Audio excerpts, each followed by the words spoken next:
Assalamualaikum warahmatullahi wabarakatuh. Bismillahirrahmanirrahim. Alhamdulillahirabbil alamin. Wassalatu wassalamu ala asrofil anbiya'i wal mursalin sayyidina wa maulana Muhammadin wa ala alihi wa sahbihi ajma'in, amma ba'd. Pada beliau yang terhormat Bapak Dr. Ahmad Mujib MK selaku pengampu mata kuliah Sejarah Peradaban dan Pendidikan Islam, teman-teman seperjuangan mahasiswa S2 di Universitas Islam Sultan Agung Semarang yang saya hormati pula, marilah sebelumnya kita selalu bersama-sama mengucapkan puja dan puji syukur kehadirat Allah Subhanahu wa taala bahwa pada kesempatan kali ini kita masih diberikan kenikmatan oleh Allah, nikmat sehat badan, tetap iman dan Islam, sehingga kita bisa menjalankan aktivitas kita sehari-hari dalam keadaan tak kurang suatu apapun. Sholawat ma'asalam marilah senantiasa kita aturkan kepada beliau, junjungan kita Nabi besar Muhammad SAW, yang senantiasa kita nantikan syafaatnya, baik syafaat di dunia maupun syafaat besok di yaumul qiyamah. Semoga kita semuanya mendapatkan syafaat beliau, amin Allahumma amin. Bapak Ibu mahasiswa S2 Unisula yang saya hormati, Bapak Dr. Ahmad Mujib MK yang saya hormati pula, perkenankan saya mahasiswa yang baru bergabung ini, baru di bulan Oktober ini saya bergabung untuk ikut pendidikan S2 di Unisula Semarang. Nama saya Supriyadi. Saya juga dulu alumni dari Unisula, S1-nya di Fakultas Syariah, lulus tahun 2001. Ya, sudah lama, hampir 24 tahun saya bisa bergabung lagi di Unisula dalam keadaan sehat tak kurang suatu apapun. Baiklah, pada kesempatan kali ini saya akan membahas tentang kitab berjanji atau tiba yang selama ini setiap bulan Maulud kita baca bersama-sama. Mungkin ada beberapa aliran yang tidak membolehkan atau dianggap bid'ah dan lain-lain. Ada yang menganggap bahwa tibaan ini adalah suatu hal yang positif. Mungkin saya tunjukkan kitabnya seperti ini. Hampir setiap kali kita pasti akan mengikuti kegiatan ini kalau aliran kita sama. Tibaan adalah kegiatan membaca sholawat Nabi yang biasanya dilakukan bersama-sama dengan panduan kitab yang berbentuk prosa dan puisi dalam lughah Arab, dalam bahasa Arab, dengan menggunakan irama lagu yang indah dan syahdu. Kitab-kitab yang populer serta sering digunakan oleh warga Nahdiyin khususnya untuk tibaan adalah Al-Berjanji yang ditulis oleh beliau Syekh Ja'far Al-Berjanji bin Husain bin Abdul Karim Al-Madani. Sedangkan kitab Al-Maulidut Tibai dikarang oleh Syekh Wajibuddin Abdurrahman bin Ali bin Muhammad Al-Syaibani Al-Yamani Al-Zabidi Al-Syafi'i. Beliau terkenal dengan julukan Ibnu Tibai.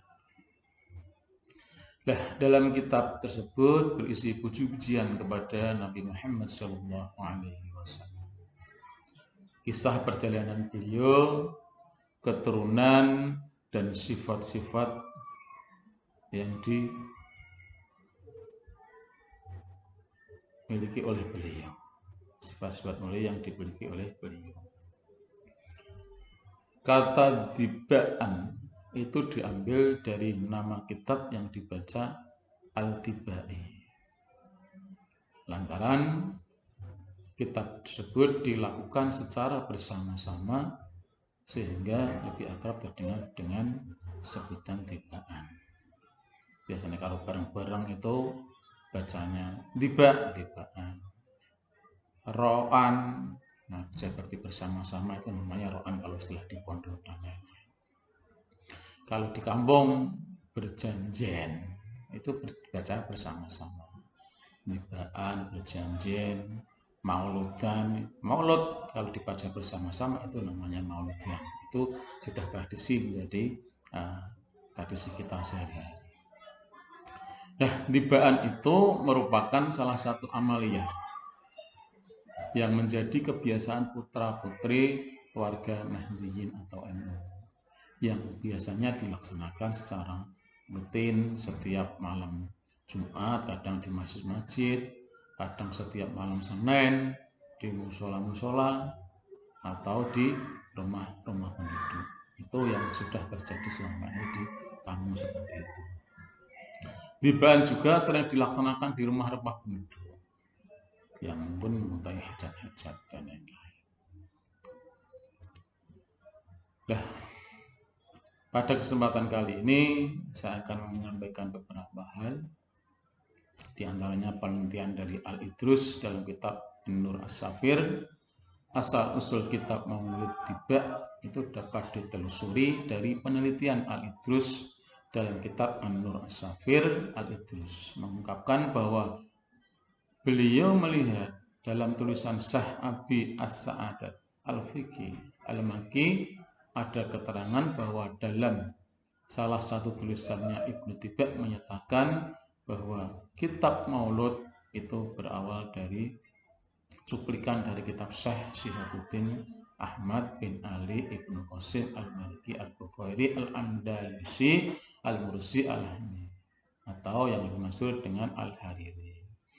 Kitab Maulid ini dikenal dengan Maulid Syaraful Anam yang terdapat dalam kumpulan kitab Maulid yang biasa beredar. Nah, setelah mempelajari dan meneliti kitab itu, Ibnu Tibak lantas meringkasnya dalam 25 pasal yang kemudian lebih dikenal dengan namanya Maulid Tibak.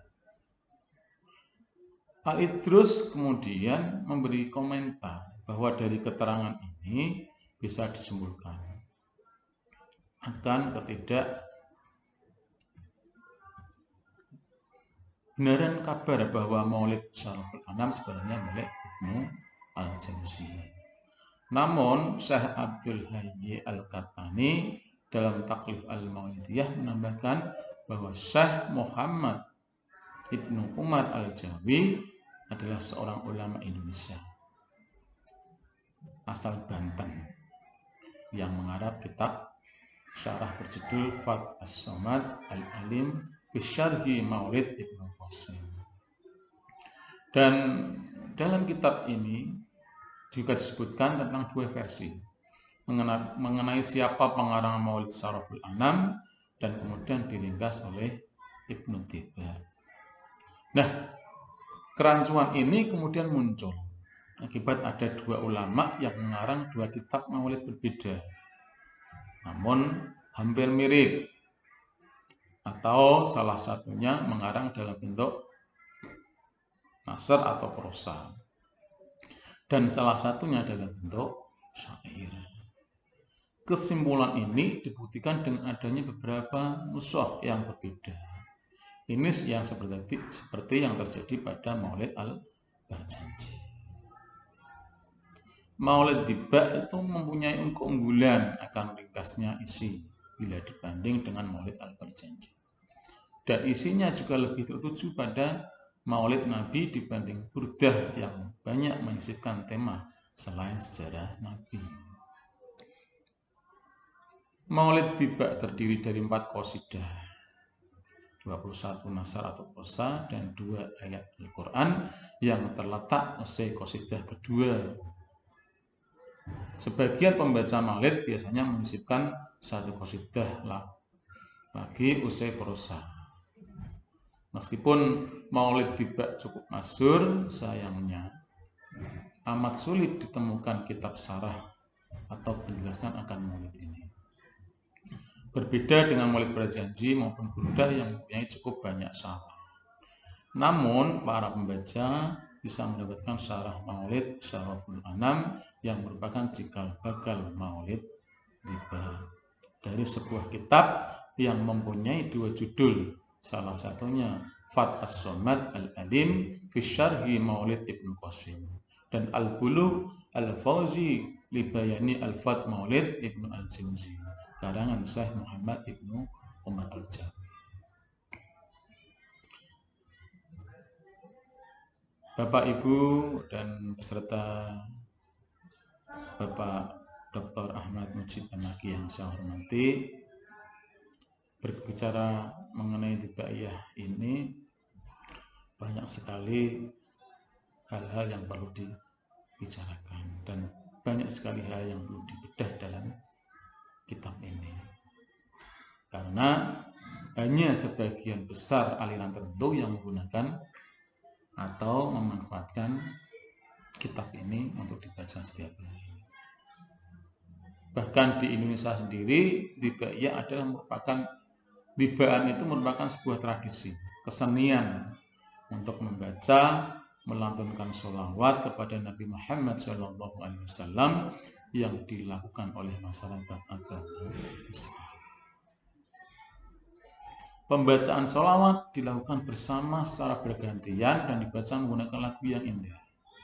Istilah dibaan itu mengacu pada kitab berisi syair pujian karya Imam Al-Lail Al-Syed Syekh Abu Muhammad Abdurrahman At-Tibai. Biasanya selain manual menggunakan iringan musik seperti terbang dan alat tradisional lainnya. Itu di kampung-kampung di sekitar wilayah Kendal, Batam, Demak, Semarang itu dulu banyak sekali ketika berjanji menggunakan alat-alat itu, iringan musik, karena biar semangat. Bahkan saat ini sholawatan-sholawatan umumnya Dibaiyah juga itu menjadi booming lantaran setiap ada kegiatan kadang mengundang habib-habib untuk sholawatan bersama-sama. Contoh di musola kemarin mengadakan sholawatan bersama Az-Zahir dari Pekalongan. Itu tujuannya hampir sama. Nah, kegiatan semacam ini itu memakai instrumen pandang, tembang, dan syair yang dinyanyikan secara serentak. Dan ada salah satu syair yang dinyanyikan secara bersaut-sautan. Mungkin Bapak Ibu kalau di kampung sering melaksanakan kegiatan ini pasti akan memahaminya. Nah, dalam kegiatan ini ada 2 sesi gerak, yaitu sesi pertama pembacaan tiba menggunakan sesi duduk, dan sesi kedua berdiri atau biasa disebut dengan sarkol atau serokal, mahalul qiyam. Jadi Dibaiyah itu ada 2 cara seperti itu. Yang satu ketika duduk membaca bersama-sama, baik sholavatannya, baik bacaannya itu dibaca dengan cara duduk. Tapi nanti ketika ketemu di surat di dalam kitab itu untuk membaca sholawat Nabi, itu diadakan mahalul qiyam atau berdiri, karena untuk menghormati beliau Nabi Muhammad SAW.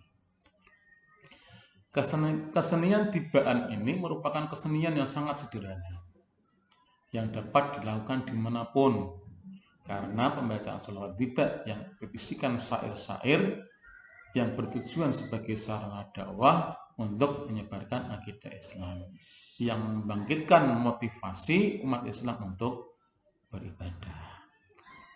Sepeninggal Rasulullah SAW pun syair tentang mengagungkan beliau tetap ada, yang dikenal dengan Maulid Nabi, yang mana kegiatannya diisi dengan pembacaan syair-syair dan sajak-sajak untuk mengagungkan Rasulullah SAW.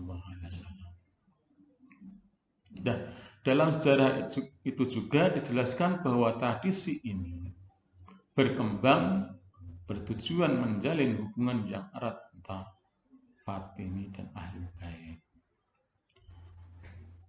Tradisi ini dilaksanakan dalam rangka mengenang kelahirannya dan wafatnya Nabi Muhammad SAW dan dipahami sebagai suatu adat kebiasaan yang turun-temurun dengan adanya pewarisan nilai kebiasaan positif, moral, dan ajaran-ajaran yang suci. Banyak perkembangan terhadap kegiatan ini, sehingga tradisi ini berkembang hingga saat ini. Bukan hanya dilaksanakan pada saat kelahiran Nabi Muhammad SAW saja, akan tetapi mulai berkembang dengan dilaksanakan pada momen tertentu seperti kelahiran anak, pindahan rumah, ulang tahun, dan lain sebagainya. Karena menurut masyarakat, kegiatan ini memiliki nilai penting dalam meningkatkan keyakinan beribadah. Sehingga kegiatan ini terus berjalan dan berkembang sampai saat ini. Dalam kegiatan Tiban ini berisikan kegiatan yang melantunkan bacaan-bacaan sholawat. Nah, arti sholawat itu sendiri berasal dari kata sholat. Bentuk jamak ya menjadi sholawat. Bentuk jamaknya menjadi sholawat. Yang berarti doa untuk mengingat Allah secara terus-menerus. Nah, sholawat kepada Nabi ini memiliki dua bentuk, yaitu sholawat maksurat dan sholawat ghairu maksurat. Sholawat maksurat adalah sholawat yang redaksinya langsung diajarkan oleh Nabi Muhammad SAW, seperti sholawat yang dibaca dalam tasyahud akhir dalam sholat. Sedangkan sholawat ghairu maksurat adalah sholawat yang disusun oleh selain Nabi Muhammad, yaitu para sahabat, tabi'in, tabi'in, ulama, dan umat Islam. Nah, susunan sholawat ini mengekspresikan permohonan pujian dan sanjungan yang disusun dalam bentuk syair. Pembacaan sholawat merupakan suatu ibadah dan mengagungkan Nabi Muhammad SAW. Tujuannya apa? Untuk mendekatkan diri kepada Allah agar mendapatkan rahmat dari Allah Subhanahu wa Ta'ala. Sholawat tiba adalah merupakan salah satu bentuk sholawat yang tertuang melalui syair-syair yang mengagungkan Nabi Muhammad SAW sebagai bentuk sarana ibadah. Kegiatan membaca sholawat ini dijelaskan dapat mendatangkan kemudahan dalam menghadapi masalah, tercapai segala keinginannya dan hajat, serta mempermudah rezeki seseorang. Makanya saat ini pembacaan sholawat maupun maulid Nabi, maulid berjanji maupun kitab tiba ini dibaca dalam hal-hal yang banyak sekali kegiatannya. Bahkan ada yang ketika nikahan, itu sebelum nikahan ada yang membaca itu sholawat Nabi pakai berjanji. Khitanan itu juga kadang ada yang pakai berjanji. Yang paling umum dilakukan adalah ketika menamakan anak yang baru lahir. Itu biasanya di kampung-kampung diadakan itu pemberian nama sekaligus pembacaan berjanji. Semuanya tujuannya baik, karena di situ isinya sholawatan dan lain-lain. Itu tujuannya untuk menyatukan kegiatan kita, kebersamaan kita, menambah pahala kita kepada Allah Subhanahu wa Ta'ala. Jadi intinya berjanji ini menceritakan tentang kisah-kisah Nabi pada waktu Nabi hidup maupun Nabi sudah meninggal. Ditulis dalam syair-syair yang ada di dalam kitab itu. Makanya kita semuanya, khususnya dari aliran-aliran tertentu, itu memanfaatkan untuk pembacaan Thibaiyah ini. Di bulan Maulud itu biasanya tanggal 1 sampai tanggal 12 dibaca di tiap-tiap masjid dan musala-musala. Hampir seluruh warga masyarakat di wilayah Jawa Tengah khususnya maupun umumnya di Indonesia itu hampir membaca Thibaiyah itu. Banyak sekali manfaat dan kegunaannya. Intinya itu demi kebaikan kita bersama dan selalu membaca sholawat Nabi, mendapatkan ridho Allah Subhanahu wa ta'ala. Demikian sekilas tentang Maulid berjanji Thibai yang saya sampaikan. Kurang lebihnya mohon maaf. Akhir kalam, wallahul muwaffiq ila aqwamit thoriq. Wassalamualaikum warahmatullahi wabarakatuh.